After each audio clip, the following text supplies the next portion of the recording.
Viewers, taking Lebanon and the world by surprise, hundreds of handheld pagers exploded almost simultaneously across that country and even in parts of Syria. So far, at least 9 people have been killed, including members of the terrorist group Hezbollah. The Iranian ambassador to Lebanon has also been left injured, we are told, in what appeared to be a sophisticated remote attack. More than 2,700 people have sustained injuries. The massive security breach comes at a time of continuing high tensions across the Lebanon border and in the Middle East region. So far, there is no official statement from the Israeli military on this. The incident also comes at a time of the Gaza war, of course, escalating. The Lebanese militant group Hezbollah, meanwhile, and the Israeli forces have also been clashing almost daily for more than 11 months as Hezbollah saw an opportunity in the Gaza war and the backdrop of that war taking place. Hezbollah leader Hassan Nasrallah had previously warned the group's members not to carry cell phones, saying that they could be used by Israel to track their movements and carry out targeted strikes. Now, Lebanon's health ministry has called on all people who own pagers to get away from them. It also asked health workers to avoid using wireless devices. عدد الجرحى حوالي 2750 جريح، عدد الشهداء 8 شهداء، عدد العمليات أو الحالات الحرجة هو فوق 200 حالة حرجة أو عمليات. صار لهلا متقدم فوق 150 وحدة دم، والمستشفيات اللي شاركت باستقبال الجرحى لهلا تقريبا بيوصلوا لحوالي 100 مستشفى. Viewers, now Hezbollah has blamed Israel for the attack and has claimed that this is the biggest security breach it has faced yet. All the pagers exploded at nearly the same time, the Hezbollah has claimed, saying that this is an Israeli breach of its communications network. Now, viewers, we have these visuals also for you, and they show what the impact of these pager blasts was. This is a video that has gone viral online where there is a person who comes in with a bag, and very quickly what you see is that the bag explodes. At this point, it's already happened, and there is the moment. He is the person who was carrying the pager. He had it in a bag or a pocket or a satchel, and that exploded. One explosion moved outward, and you can presume that he was injured in the leg. In the audio of this incident, you can hear him screaming and gasping for breath. And there are similar visuals from across the internet of the moment these pagers exploded. Pradeep Datta, who is joining us now, will be the right person to tell us a little bit more. Pradeep Datta, what do you make of this? It appears to be a coordinated serial blast. But what was the necessity to use pagers? Who uses pagers in this day and age? Were they being used for terror purposes? Is this a counter-terror operation? See, one has to understand why the pagers are being used, because they know that if they are going to use a mobile, that way their location will be located by the Mossad people. So that's one of the reasons. The cornerstone here is that they are trying to maintain complete secrecy, and it is because of that reason only that they are using pagers, so that nobody gets to know about their location and they are not tracked. So Hezbollah terrorists, we have seen this thing happening even during Osama bin Laden's time also. They were not using any kind of a communication network. But here they have been using pagers. Yesterday there were multiple explosions, as you rightly said, about 2,000, what has been confirmed by the Lebanon Health Ministry, that more than 2,000 people have been injured, which includes 1,000 Hezbollah terrorists who are operating in the southern side of Lebanon. And these pagers are said to be made by one of the companies in Europe. So they consider it as one of the security breach.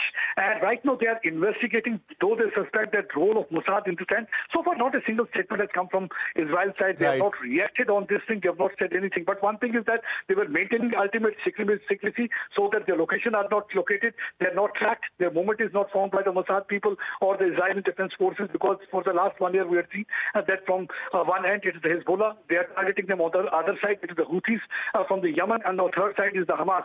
So they have been trying to target Israel, but Israel has also made up its mind that they have to ensure that these elements are not able to raise their head so that they can be targeted again. Absolutely. Now, Pradeep Datta, you have reported, of course, on the Gaza war, and so you have shared your info with us. But, of course, there are still a lot of unanswered questions. Let's list some of them out, in fact, viewers.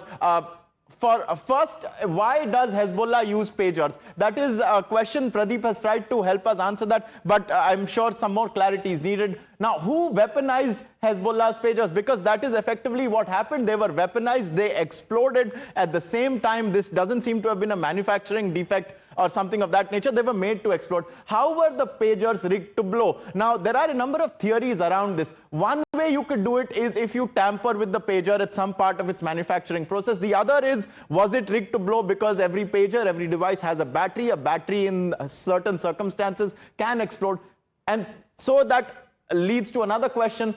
Can any device be similarly weaponized? Is this going to open up a Pandora's box that we really don't want? And also, on a side note, we've heard that the Iran ambassador to Lebanon was also injured. Why was he close to a pager that exploded? That is also something that perhaps needs answering. Now, we have Professor Madhav Nalapad joining us.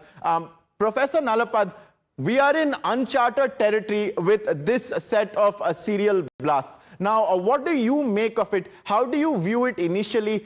Could you help us and our audiences get an understanding of perhaps what is the background, what are the first takeaways from a strategic point of view? Not geostrategy, but more the serial blasts. Well, the first thing I would say is that please understand that any such mission has got a very strong disinformation component. And that component is brought to bear almost simultaneously with the operation. So we have a lot of information coming out. This is coming from Taiwan, this is coming from here, etc., etc. Unless you have an official communication from Hezbollah, quite frankly, it's very difficult to give full credence to any of these reports where these pages have come from, because it could very well be that disinformation is intended to camouflage the actual provenance of these pages. Having said that, I'd like to point out, it was a very sophisticated operation. It doesn't take very much. All you got to do is to enter the logistics chain of these pagers. Whoever supplies them, American, Taiwanese, wherever, whoever supplies them. And then once you enter that particular chain, you have to implant chips and a very small quantity of high explosive, because a pager is held in the hand, is normally held close to the face. It can completely, do extensive damage in several situations, which is why so many people have been killed there. Having said that, I'd like to point out something that I've been saying for some time, which is, for heaven's sake, give Netanyahu a pardon. He knows that if this war ends, so does his freedom. He'll go to jail. Give him a complete pardon, President Herzog, so that he ends this war. I would like to say that a second front is the most unwise thing for Israel at this point in time, given that it's fully occupied in Gaza. Right. And a second front with Hezbollah is completely, it could be catastrophic for not just Lebanon, but not just Israel, but the entire region as well. So Absolutely. Quite frankly, I think Netanyahu wants to prolong this war as long as possible, because for him, it's a choice of prolonging the war or going to jail. Please remove that choice from him by giving him a... There may be compulsions on Netanyahu, Professor Madhav Nalapad sharing light on that, but do stay with us, Professor, because we also have Pawan Duggal, who is a security expert who is joining us. And Mr. Duggal, we just heard Professor Nalapad speak about infiltrating the supply line, the chain, implanting a chip. Perhaps, do you agree with that kind of assessment? Is that the easiest way to go about performing this kind of operation? And do you agree that this is an operation? Israel always seems to have the good stuff insofar as defense technology is concerned. They have the Iron Dome. They are virtually impenetrable. But this is uncharted territory. What modus operandi has been used here, according to you? Well, clearly, I see this more from the perspective of a cyber security breach. The reason is very clear. Ultimately, they were using a technology which had which had outdated itself, but they were using it because they were afraid that the mobile networks are going to be compromised. Little did they realize that the pager technology today does not have the adequate cybersecurity norms. So hacking into a pager network is a child's play. And once they hacked into the same, they were able to go ahead and engage into a synchronous kind of an activity of attacks could take place in that regard. So I think a much bigger approach that's coming up is that cybersecurity and its breaches are coming up with new manifestations and avatars that we have not yet thought over, and which is only going to tell us that we are far more vulnerable. It's not just them because they are in the sight of the enemy, but more importantly, it's a big wake-up call for the world at large, who's using all kinds of technological paradigms to focus once again on cybersecurity, so that at least we can be relatively more focused on protecting ourselves, our digital presence, our digital devices, as also our personal selves, our ability to use now Bluetooth and stuff like that, and our mobiles next to our ears as now a constant new default, without realizing that then one trigger from a remote would land up us losing our lives. Right. If the mobile phone is busted. So it's a different ball game, but it's a wake-up call, and a lot of work needs to be done yet. You know, we'll come to that, Mr. Dugal, whether we all should be worried. But coming back to Professor Madhav Nalapat, who would have the clout to take such a decision if indeed it is someone in the Israel defense apparatus? That is what the allegations are, at the very least. That is where the cause is. Who could have the authorization to take such a call? Should there have been some kind of testing? Because it is quite indiscriminate. That is what a lot of people are saying. A lot of people may be maimed because of this. And coming on that topic itself, the Iranian ambassador being injured, why would he have a pager? What do you make of it? Well, look, first of all, I don't think it's very advanced technology if you get into a supply chain. It is fairly simple. And the problem would be that the ones that enters the supply chain and then is distributed, and then frankly it becomes almost child's play. Now the problem that Netanyahu has, he forgets the bigger geopolitics of this. I remember back in 2011, I predicted that Russia and China will not allow Bashar Assad to fail.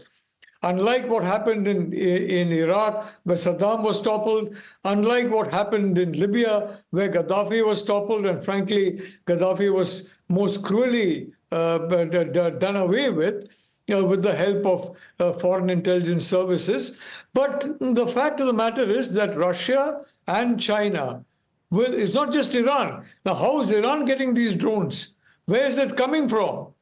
It is coming, obviously, from a very sophisticated country, a country that would like to keep fires burning across the world, whether it's in Gaza, whether it's in Ukraine, while it itself concentrates on a target named Taiwan.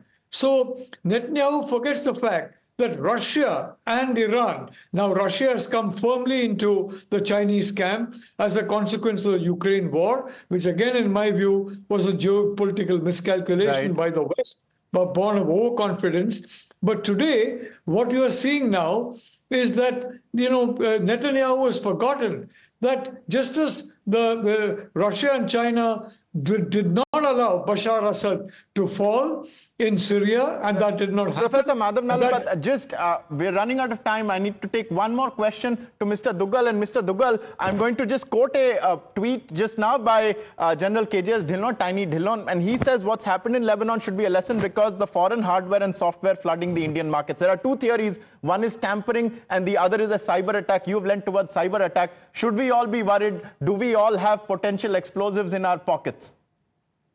We need to be thoroughly worried. Why? Because we are all carrying sitting time bombs in our respective purses and our pockets.